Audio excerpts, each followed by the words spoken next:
go out into the Ecuadorian Amazon. So it's kind of this insanely biodiverse country. And Quito is fairly close to the rest of those things. It just feels totally unique as a place. Same with the mountains and the volcanoes. Is that unique to, say, the Rockies?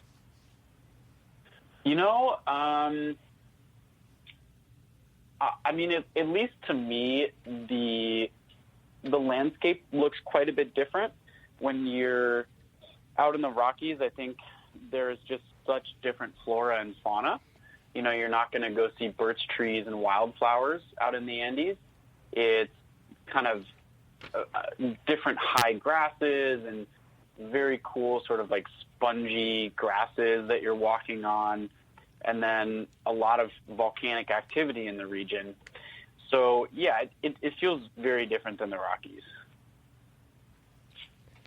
Interesting on how, you have similar types of terrain in different places and how you compare those. So very cool to hear. Something you had talked about before at the beginning of the podcast, you had mentioned the Range of Motion project. I just want you to kind of dive into that and what that entails and what that is.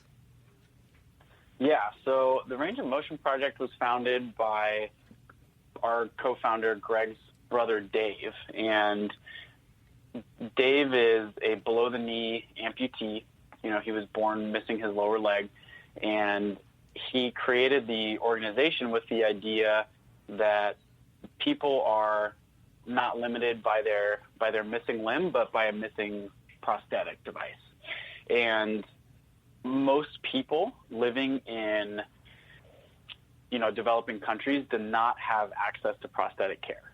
And, you see it just completely limit people in terms of what they're capable of and how it limits them within day-to-day life.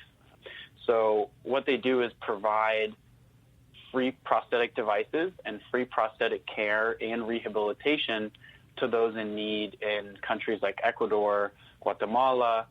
They also do some work in the United States with those who need it. And to raise a lot of those funds, they organize a big climb every year called Climbing for Romp, where they put together what they call their elite team. This year, their elite team included some really incredible people, and people like that who have been featured on ESPN for their feats, having kind of conquered their physical disabilities and really turning into inspiration for others. And then, there are U.S. war veterans who have lost limbs in combat and, come back to tell their story of working with Romp and, how climbing for them has, even showed them what's more possible for them physically. So for Alta Andina, we really feel like in order to conserve the environment of the Andes, it's important for people to be able to see it. And we just feel like access to these places is kind of fundamental to having people understand, how important it is to preserve them. So one of our kind of mission statements is, that we want to provide access to and conservation of the Andean region. So working with Romp gives us the ability to have people kind of experience the wonder and the feeling of being awestruck by the Andes Mountains. So, yeah, that's a little bit more about Romp. So it looks like they have some stuff going on here in Denver. Is that right? They do. So around Climbing for Romp, throughout the United States and throughout the world, there are solidarity climbs organized where, it could be a hike up Pikes Peak in Colorado or whatever it might be. But those hikes also raise money towards the same goal and all happen kind of around the same time as the big Climbing for Romp event. And I see they have a volunteer program. Is the volunteer program just for the stuff that's going on in Ecuador and Guatemala? No. I think you can certainly climb for romp all through the United States and all through the world on one of the solidarity climbs, and that would be a great way to volunteer. But then the volunteer program, I think they can always find something for people to do. So cool. I was just wondering because I have a friend who he has a prosthetic, and when he first got that, I did some work with him on teaching him how to run properly with it. So I was just wondering if seeing that there was some stuff here in Denver, if there was a way that I could reach out and maybe get some people running if they're looking for that. Absolutely, yeah. A big part of what romp does is helping people learn to walk and then so much more with their new prosthetic. But yeah, it's certainly an area that, I imagine takes a whole world of getting used to. It's learning a whole new way of how to walk, training new muscles, how to support that area. So having someone like you with a background in personal training and high quality athletics and running and all those types of things, I think would be a great fit. So reach out to me and I can put you directly in touch with Dave and some of the other folks from the Colorado community, and we can get that set up. Awesome. Yeah, I would love to get involved and volunteer and help out any way that I can. Yeah. One other thing you guys have been pretty, at least I've seen with you on social media, is your hashtag trash tag. Yeah. What is that?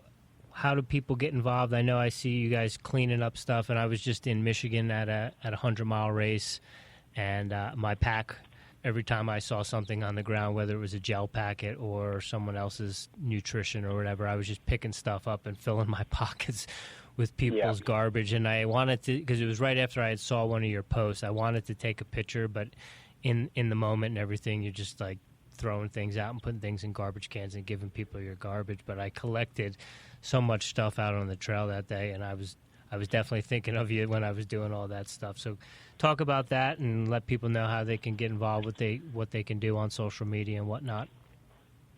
Yeah, well, that's awesome. First of all, thank you for stopping to pick up the trash. I mean, that makes all the difference in the world, whether you put it on social media or not. So thank you for that. What we do with Trash Tag and where Trash Tag came from is kind of this concern for seeing trash out in our natural spaces and on our trails.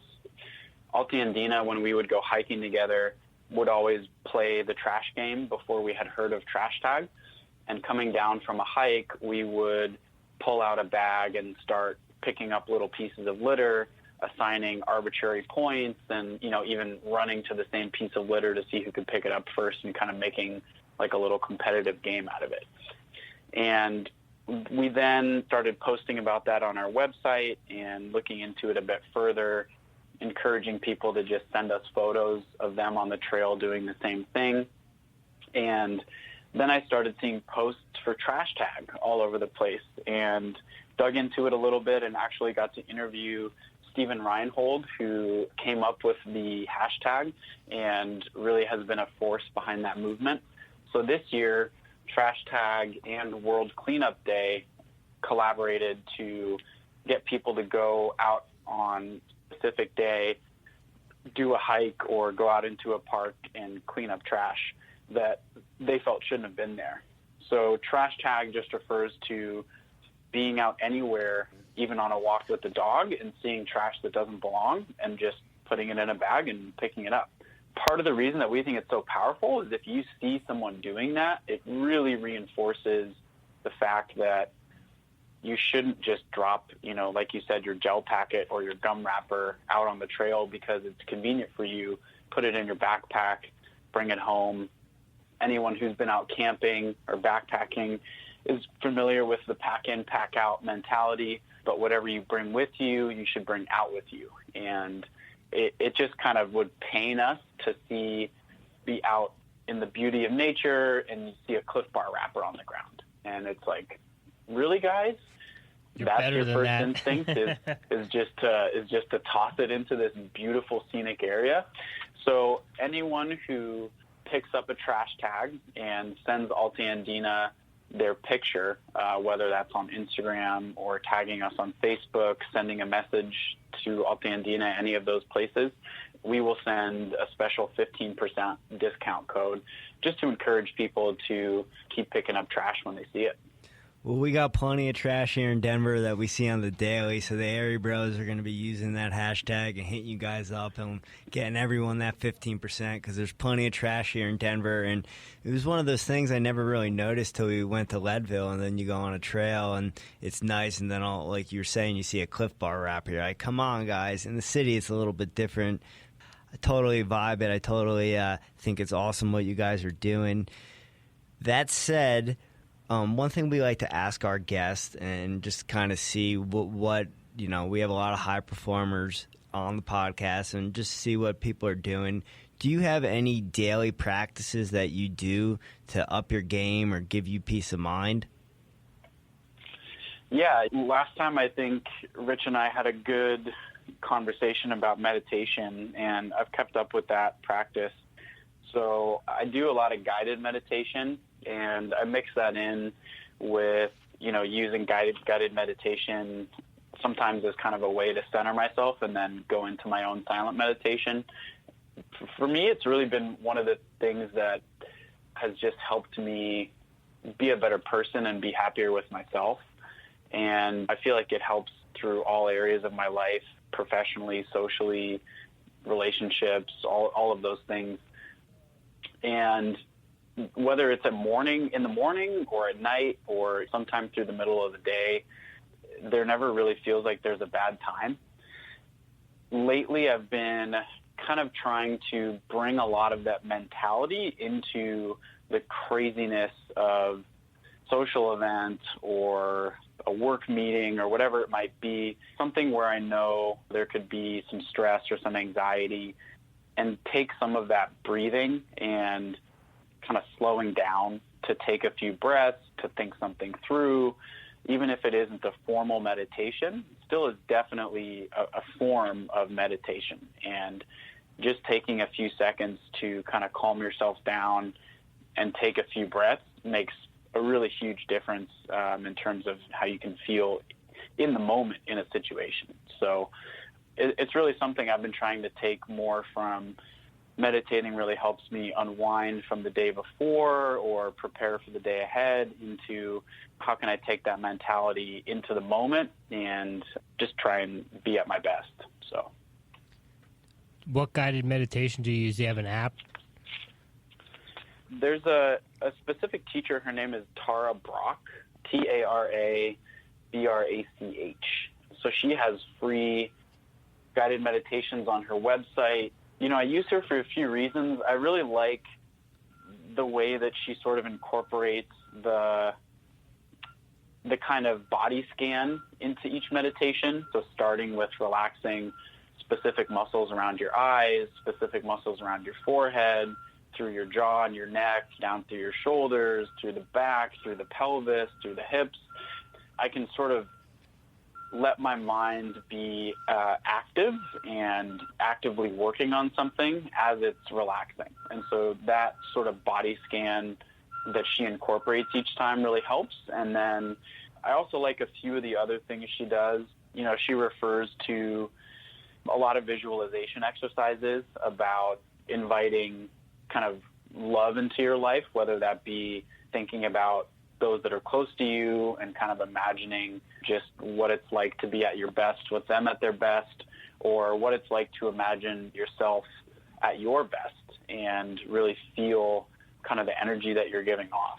So she refers to that as your best self or your highest self or your future self. And so sometimes if you're having a down day or you're getting down on yourself, it really helps to kind of reflect and remember that you're still working towards that higher self or your best self. Even if you don't feel like it in the moment, I'm often reminded when I do those reflections that this is building block to get to that point, and it's happening for a reason. I really like her style and her message. And on a much less serious note, the other important thing when you're doing guided meditations is that you like the person's voice. I think otherwise, just like an audiobook, if you don't like the narrator's voice, at least for me, I'm just focusing on that person's voice instead of what I'm supposed to be listening to. So stuck with her for those reasons. Yeah, I could never get into the Headspace guy for that exact reason. I hear you. Like, there were